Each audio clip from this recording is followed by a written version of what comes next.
When Mia Carter walked into the high school gym that Friday morning, she didn't know her life was about to be split in two before the gym and after.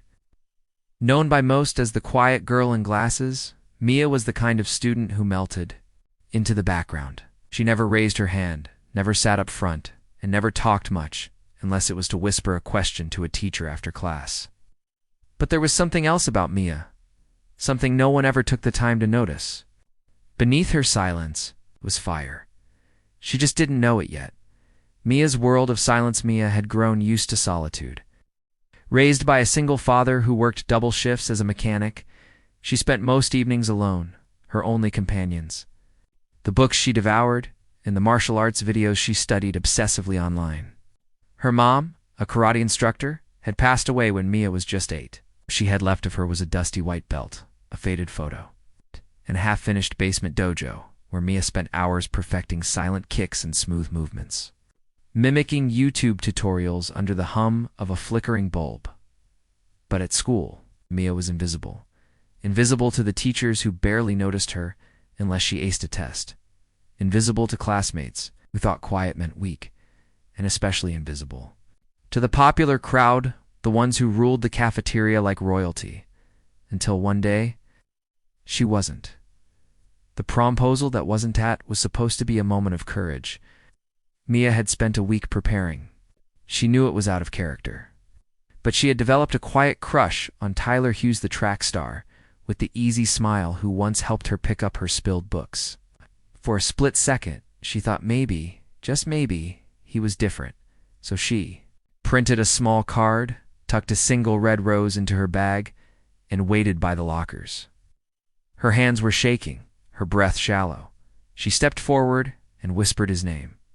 "Hey, Tyler. I was wondering if you'd maybe like to go to prom." He looked at her, and then he laughed. So did his friends. But it didn't end there. By the end of third period, the gym was filled with whispers, TikToks, and memes. Mia's trembling voice dubbed over clips of awkward cartoon characters asking out their crushes. And in the middle of it all were Brianna and Lexi, two of the most popular girls in school, who took it upon themselves to turn cruelty into a sport. The humiliation gym class.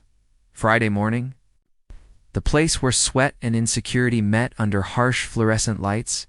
Mia tried to stay in the back as usual. But Brianna had other plans. As the class lined up for dodgeball, Brianna sauntered over with Lexi behind her, smirking like they were on a reality show. Without warning, Brianna stepped behind Mia, grabbed her shoulder, and with a swift yank, ripped the back of Mia's shirt clean open. The laughter echoed like thunder. Phone cameras went up. Mia's face turned crimson, but something broke in her not. Her spirit, her silence, in that second. The shy girl who kept her head down finally looked up, and that's when it happened. The kick that changed everything. Mia stepped forward, turned on the ball of her foot like she'd practiced 1,000 times in the basement dojo, with a breath sharper than any insult. Yes. Delivered a roundhouse kick that spun the air like lightning. The kick landed clean across Brianna's arm, knocking her to the ground. More shocked than hurt, the gym fell silent. Phones dropped. Even the coach stood frozen. Mia didn't yell. She didn't run. She just stood there, chest heaving, eyes locked. And for the first time, the world saw her not the shy girl, but the fighter. The aftermath. Mia was sent to the office. Of course she was. Violence, after all, was against school policies, even if it was self-defense. But something unexpected happened. Tyler came forward first. He told the principal what really happened. Then, another student, who had filmed the bullying, submitted the clip, and by Monday, the school board had suspended Brianna and Lexi for harassment. As for Mia, she was given the chance to speak at the next school assembly. Her voice shook as she stood on stage, in front of the whole gym. But she said something no one would forget. Greater than I didn't speak because I was scared. But silence doesn't mean weakness. Kindness doesn't mean you get to be a target. The applause was deafening. 1 month later, Mia didn't go to prom with Tyler. She didn't need to. Instead, She walked into the dance with her head held high, her father beside her, both wearing matching karate pins in memory of her mom. Dress was simple, elegant, and untouched by cruel hands. She spent most of the night dancing with new friends. People who came up to her after the assembly, people who told her she'd inspired them to stand up. To Mia wasn't invisible anymore. The message there? A moment in every person's life when they realize their voice matters. If it shakes, even if it's soft.